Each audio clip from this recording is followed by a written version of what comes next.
اعوذ باللہ من الشیطان الرجیم بسم اللہ الرحمن الرحیم ان اللہ وملائکتہ یصلون علی النبی یا ایہا الذین آمنوا صلوا علیہ وسلموا تسلیما اللہم صلی علی سیدنا مولانا محمد وعلی آل سیدنا مولانا محمد وبارک وسلم۔ قرآن پاک میں اللہ سبحانہ وتعالی سورہ نحل میں 13ویں آیت میں فرماتے ہیں کہ اور جو کچھ بھی میں نے زمین سے اوپر اگایا ہے رنگ برنگ، اس میں نشانیاں ہیں ان کے لیے جو میرا ذکر کرتے ہیں یا میری یاد کرتے ہیں۔ سبحان اللہ۔ قرآن پاک میں کئی آیتوں میں رنگوں کا ذکر ہوا ہے، اور اللہ تبارک و تعالیٰ ان آیتوں میں ذکر کرنے والوں کے لیے نشانیاں فرمائی ہیں۔ سبحان اللہ۔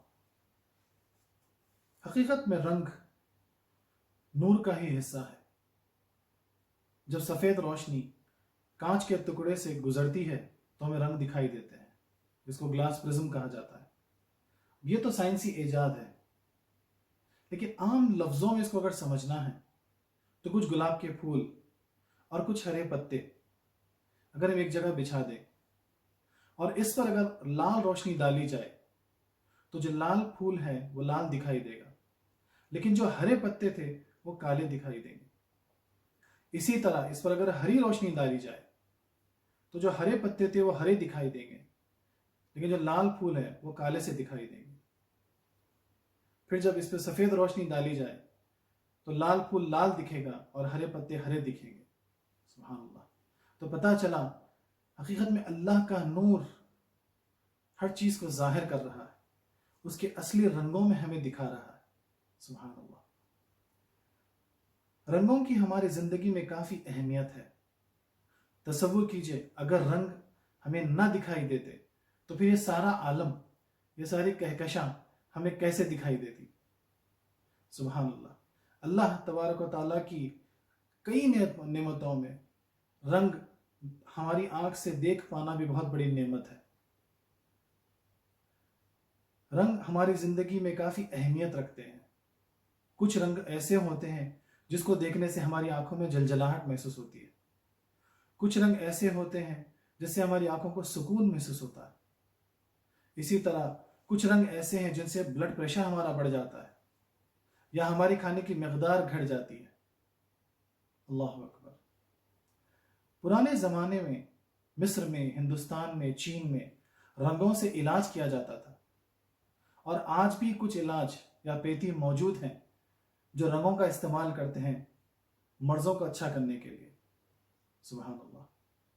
تو پتہ چلا کہ رنگوں میں کچھ تو کشش ہے جس کا اثر ہماری روحانیت پر، ہمارے جسموں پر ہوتا ہے۔ اللہ تبارک و تعالیٰ کا نور جس میں سب رنگ ضم ہیں، جو رنگ ہماری آنکھ دیکھ سکتی اور جو رنگ ہماری آنکھ نہیں دیکھ سکتی، وہ سارے اس میں موجود ہیں۔ اس لیے ہماری ظاہری آنکھ اللہ تبارک و تعالیٰ کا نور اور اس کا مشاہدہ نہیں کر سکتی۔ جب موسیٰ علیہ السلام اللہ تبارک و تعالیٰ کے نور کا دیدار کا مطالبہ کیے، چھوٹی سی تجلی آپ بے ہوش ہو گئے اور سارا طور جل گیا۔ اللہ اکبر۔ اللہ تبارک و تعالیٰ دکھائی دینے والی روشنی میں کچھ حصہ ہماری ظاہری آنکھ کو دکھائی دینے کی قوت ہماری آنکھ میں عطا کی ہے۔ یعنی جو روشنی جو دکھائی دیتی ہے اس میں 300 نانو میٹر سے 700 نانو میٹر تک جو سب سے چھوٹا رنگ بفشاں ہیں اور سب سے اونچے پہ لال رنگ ہماری آنکھ کو دکھائی دیتا ہے۔ اب اس کے باہر 300 سے نیچے اور 700 کے اوپر جتنے رنگ ہیں وہ ہماری آنکھ کو دکھائی نہیں دیتے۔ لیکن سبحان اللہ، کیسی نعمت اللہ نے ہماری ظاہری آنکھ میں عطا کی ہے۔ اتنی چھوٹی سی قوت میں ہم کیا کچھ نہیں دیکھ لیتے، ہم کیا کچھ مشاہدہ نہیں کر لیتے۔ سبحان اللہ۔ رنگ دراصل حقیقت میں ہماری روحانی زبانوں میں ایک زبان ہے۔ اس لیے دنیا میں بنا کچھ لکھے، بنا کچھ پڑھے، کچھ رنگوں کو ہم دیکھ کے ہم سمجھ جاتے ہیں کہ اس کا کیا مطلب ہے۔ سبحان اللہ۔ آپ نے کبھی غور کیا ہے کہ ساری دنیا میں جو ٹریفک سگنل ہے یا روڈ پہ جو بتیاں ہیں، اس میں لال، پیلا اور ہرا رنگ کیوں استعمال ہوتا ہے؟ دراصل لال رنگ یا لال روشنی بہت ساری تہذیبوں میں خطرے کی نشانی ہے۔ لال رنگ یا لال روشنی کو خطرے کی علامت کے لیے استعمال کیا جاتا ہے، اور لال رنگ یا لال روشنی بہت دور سے دکھائی دیتی ہے، اس لیے ٹریفک کے اشاروں میں ٹریفک کو روکنے کے لیے لال رنگ استعمال یا لال روشنی استعمال کیا جاتا ہے، تاکہ آنے والی گاڑی کو دور سے دکھ جائے کہ لال بتی جل رہی ہے اور آگے خطرہ ہے اور وہ رک جائے۔ اب لال کے بعد دوسرا جو رنگ دور سے دکھائی دیتا ہے وہ ہے پیلا رنگ، اور پیلا رنگ ٹریفک سگنل میں احتیاط کے لیے استعمال کیا جاتا ہے۔ جب پیلی روشنی جل رہی ہے تو جو گاڑی والا وہ سمجھ جاتا ہے کہ اب احتیاط برتنی ہے، کبھی بھی لال روشنی، کبھی بھی خطرے کی روشنی آ سکتی ہے اور ہم کو رکنا پڑے گا۔ اور پھر ہرا رنگ تو قدرتی رنگ ہے، جس سے آنکھوں کو ٹھنڈک محسوس ہوتی ہے، اس لیے ہری روشنی یا ہرا رنگ استعمال کیا جاتا ہے ٹریفک کو چھوڑنے کے لیے، کیونکہ اب آگے بڑھنے میں کوئی خطرہ نہیں اور ٹریفک جا سکتا ہے۔ اس وجہ سے سڑک کے اشاروں میں، ٹریفک کی لائٹس میں یہ ریڈ، یلو، گرین یعنی لال، پیلا اور ہرا رنگ استعمال ہوتا ہے۔ اسی طرح اگر آپ غور کریں گے، آسمان ہمیں ہمیشہ نیلا کیوں دکھائی دیتا ہے؟ کیونکہ زمین کے فضا میں جو ذرات ہیں وہ سورج کی روشنی کو پھیلا دیتے ہیں، اور سب سے زیادہ پھیلنے والی روشنی وہ نیلی ہے، کیونکہ سب سے چھوٹی دھند میں وہ دکھائی دیتی ہے۔ اس وجہ سے آسمان اکثر ہمیں نیلا دکھائی دیتا ہے۔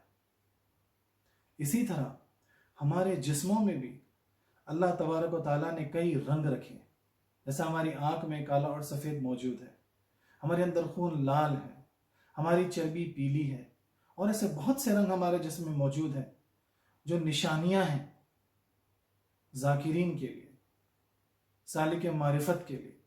سبحان اللہ۔ رنگ میں جو کشش ہے تو ہمارا سب کانشیس مائنڈ یعنی ہمارا دماغ یہ سمجھ جاتا ہے کہ اس کا کیا معنی ہے۔ سبحان اللہ۔ کلمہ طیبہ ہمارے ایمان کا جز یا دروازہ ہے، کلمہ طیبہ سے ہی ہم ایمان میں داخل ہوتے ہیں، لیکن صرف زبان سے لا الہ الا اللہ محمد رسول اللہ پڑھنا اور بات ہے، اور اس کے راز و رموز جو کلمے میں پنہاں ہیں اس کو سمجھنا، اس سے آشکار ہونا، یہ کچھ اور ہے۔ سالک جو معرفت کی راہ میں ہے اس کو کلمہ طیبہ کے اسرار کو جاننا، کلمہ طیبہ کی تجلیات کا مشاہدہ کرنا، یہ ضروری ہے تاکہ وہ راہ معرفت میں فلاح پائے۔ کئی ولی اللہ اور اولیاء اکرام کلمہ طیبہ کے ان راز و رموز سے بواقف ہوئے اور کلمہ طیبہ کی تجلیات کا مشاہدہ کیا۔ اسی طرح خدیری سلسلے کے بانی حضرت سید محمد بادشاہ قادری الچشتی الیمنی خدیری رحمۃ اللہ علیہ، آپ نے کلمہ طیبہ میں رنگوں کی تجلیات کا مشاہدہ کیا اور اس کا علم قدیری سلسلے میں جاری و ساری فرمایا۔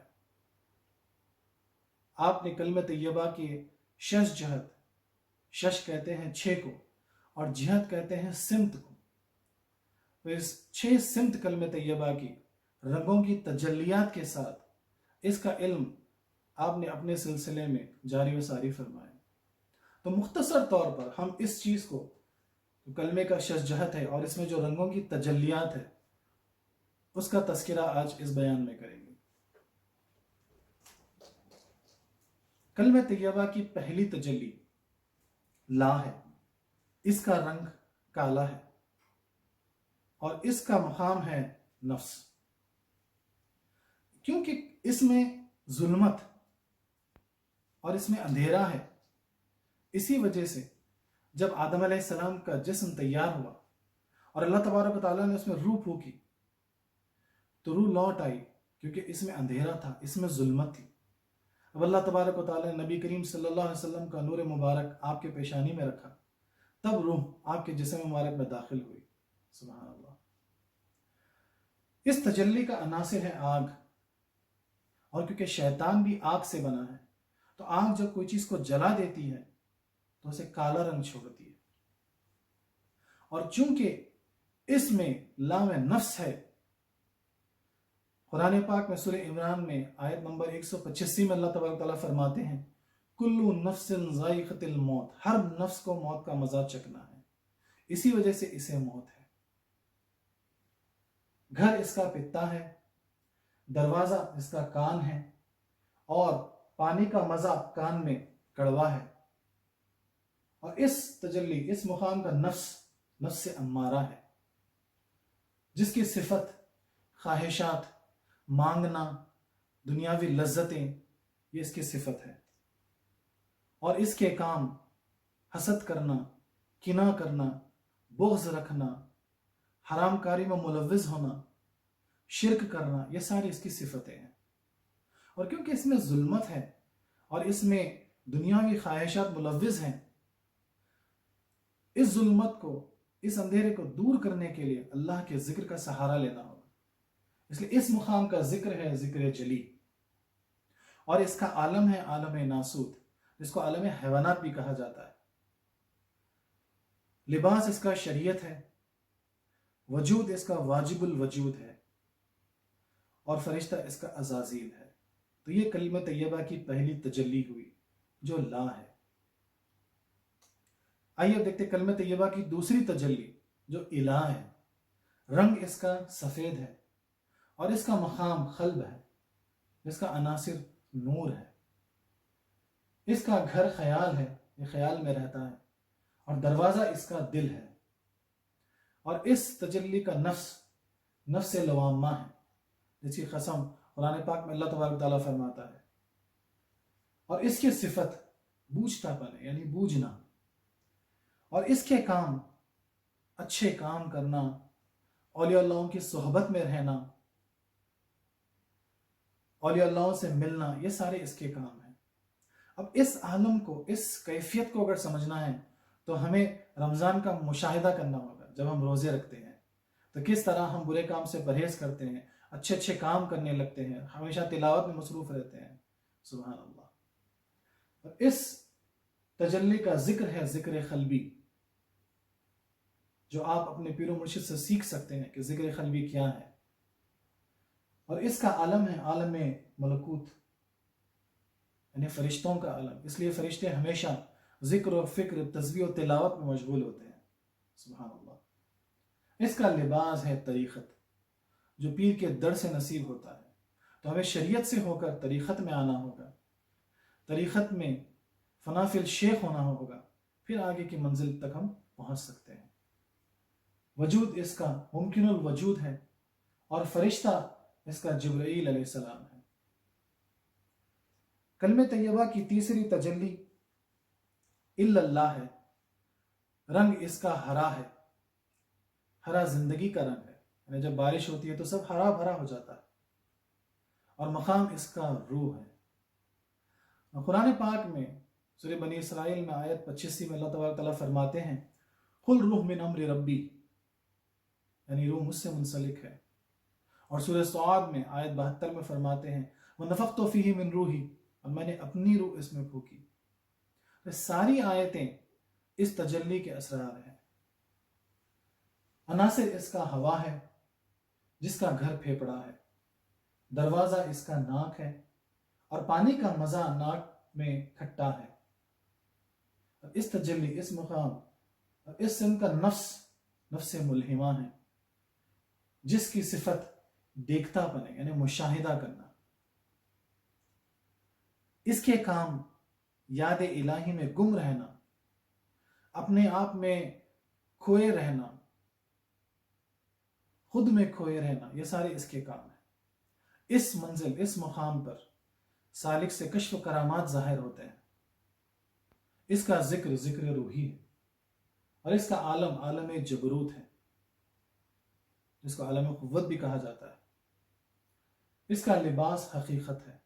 تو طریقت سے ہو کر، فنا فی الشیخ ہو کر حقیقت میں پہنچنا ہوگا، تاکہ حقیقت کا مشاہدہ کریں۔ پھر اس کا وجود ممتنع الوجود ہے، اور اس کا فرشتہ اسرافیل علیہ السلام ہے۔ تو ہم جو 3 تجلیاں کلمہ طیبہ کی دیکھیں، لا الہ اور الا اللہ، جس کا رنگ کالا، سفید اور ہرا ہے، اور لا میں نفس، الہ میں دل اور الا اللہ میں روح، اللہ تبارک و تعالیٰ نے اس کو ہمارے اندر ایسے رکھے ہیں کہ دل ہمیشہ نفس اور روح کے درمیان ہوتا ہے، اور دل کو اللہ تبارک و تعالیٰ نے سفید کورے کاغذ کی طرح پاک و شفاف پیدا کیا، اور اس پہ جو ہم لکھیں گے وہ اس پہ لکھا جائے گا، اور دل ہمیشہ گھڑی کے کانٹے کی طرح، یعنی ایک پینڈولم کی طرح نفس اور روح کے درمیان گھومتے رہتا ہے، کبھی ادھر اور کبھی ادھر، اور اگر ہم نفس کے فریب میں آ گئے، دنیاوی لذتوں میں آ گئے اور اپنے دل کو نفس کے طرف پھیر لیے، تو پھر دل آہستہ آہستہ نفس کی صفت پکڑ لے گا، وہ بھی سیاہ، وہ بھی کالا ہو جائے گا، اور پھر سالک دنیاوی لذتوں میں، دنیاوی خواہشات میں، گناہوں میں ملوث ہو جائے گا۔ لیکن پھر پیر کی ہدایت، تعلیم سے، ان کے لطف و کرم سے، ان کے فضل سے اور اپنے صبر سے ہمیں اپنے دل کو روحانیت کی طرف لانا ہوگا، تاکہ ہمارا دل ہرا بھرا ہو جائے، پھر ہم ذکر و فکر میں، اللہ کی معرفت میں، اس کی راہ میں لگ جائیں۔ سبحان اللہ۔ تو ہمیں ہمیشہ یہ کوشش کرنا چاہیے کہ اپنے دل کو صبر کے ساتھ، پیر کی ہدایت کے ساتھ اپنی روحانیت کی طرف اس کو مشغول رکھیں۔ کلمہ طیبہ کی چوتھی تجلی محمد ہے، اس کا رنگ لال ہے، مقام اس کا سر ہے، یعنی چھپا ہوا، سری، اسے گنج مخفی بھی کہا جاتا ہے۔ عناصر اس کا پانی ہے اور پانی میں حیات ہے، گھر اس کا کلیجہ ہے، دروازہ اس کا آنکھ ہے، اور پانی کا مزہ آنکھ میں کھارا ہے، اس کا نفس مطمئنہ۔ قرآن پاک میں سورہ فجر میں اللہ تبارک تعالیٰ 27 آیت میں فرماتے ہیں، یا ایھا النفس المطمئنہ ارجعی الی ربک راضیۃ مرضیہ وادخلی فی عبادی وادخلی جنتی۔ سبحان اللہ، یعنی اس نفس کو جنت کی بشارت ہے۔ صفت اس کا حکم دینا، کرتا پن، اور کام اس کے اپنے معشوق کا مشاہدہ کرنا، اس میں کھوئے رہنا۔ یہی وہ مقام ہے جہاں پر لوگ آ کر مشاہدے میں کچھ ایسی باتیں کہتے ہیں جس کا سمجھنا عام انسان کے لیے ناممکن ہے، جیسا منصور حلاج نے اس مقام پہ آ کے کہا کہ انا الحق، آپ نے انا الحق کا دعویٰ کر دیا۔ حضرت باعث بستامی رحمۃ اللہ علیہ نے انا سبحانی معاذ میں شانی کا فرمان دے دیا۔ تو یہ ساری باتیں ایک عام انسان کے لیے سمجھنا ناممکن ہے، کیونکہ اس عالم میں پھر وہ نہیں رہتے، صرف مشاہدہ رہتا ہے، اور اس عالم کا ذکر ہے ذکر سری، اور اس عالم میں عالم لاہوت یا لا مکان اس کا عالم ہے، اس کا لباس معرفت ہے، حقیقت سے ہو کے ہم معرفت میں پہنچ گئے، وجود اس کا عارف الوجود ہے، اور فرشتہ اس کا میکائیل علیہ السلام ہے۔ حضرت علامہ اقبال فرماتے ہیں کہ اے طاہر لاہوتی، اس رزق سے موت اچھی جس رزق سے ہو پرواز میں کوتاہی۔ سبحان اللہ، یعنی ایسا رزق جو ہم کو اللہ کے ذکر فکر سے روک دیتا ہے یا اس میں کوتاہی ڈال دیتا ہے، تو وہ رزق ہمارے لیے حرام ہے۔ ایسا رزق جو ہمیں دنیاوی لذتوں میں، خواہشات میں ملوث کر دے، وہ رزق ہمارے لیے حرام ہے۔ اللہ اکبر۔ کلمہ طیبہ کی 5ویں تجلی رسول ہے، رنگ اس کا پیلا ہے اور مقام اس کا نور ہے۔ تصور کیجئے کہ اگر آپ ایک کمرے میں ہوں اور ساری روشنی بند کر دی جائے تو آپ کو کچھ دکھائی نہیں دے گا، حالانکہ آپ کو آنکھ موجود ہے، آپ دیکھ سکتے ہیں، لیکن پھر بھی آپ کچھ دیکھ نہیں پائیں گے۔ اسی طرح اگر کسی اندھے شخص کو ایک کمرے میں رکھ دیا جائے اور ساری روشنی کھول دی جائے تب بھی وہ کچھ نہیں دیکھ سکتا۔ تو پتہ چلا حقیقت میں نور ہی نور کو دکھا رہا ہے۔ سبحان اللہ، نور ہی نور کا مشاہدہ کر رہا ہے۔ عناصر اس کا مٹی ہے جس کا گھر تلی ہے، دروازہ اس کا منہ ہے اور پانی کا مزہ منہ میں میٹھا ہے، نفس اس کا نفس رحمان ہے اور صفت اس کی اپنے آپ میں گم رہنا۔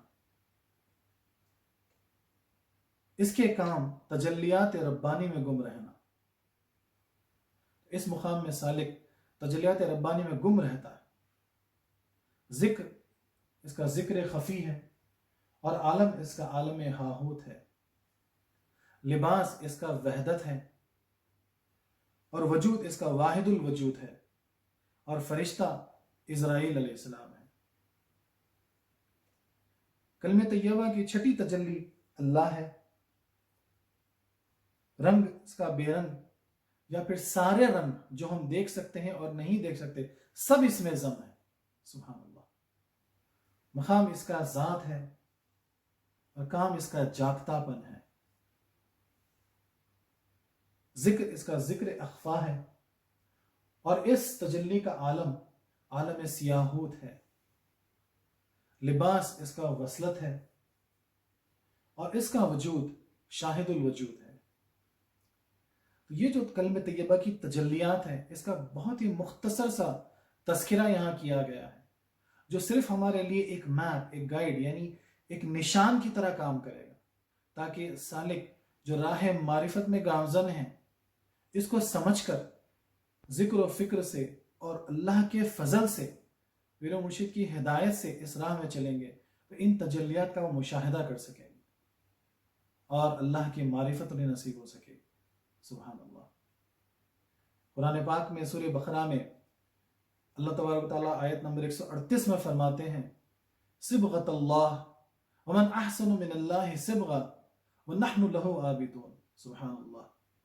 ہم اللہ کے رنگ میں رنگے گئے ہیں، اور اللہ کے رنگ سے کون سا اچھا رنگ ہو سکتا، اور ہم اس کے عبادت گزار ہیں. سبحان اللہ. سبحان اللہ.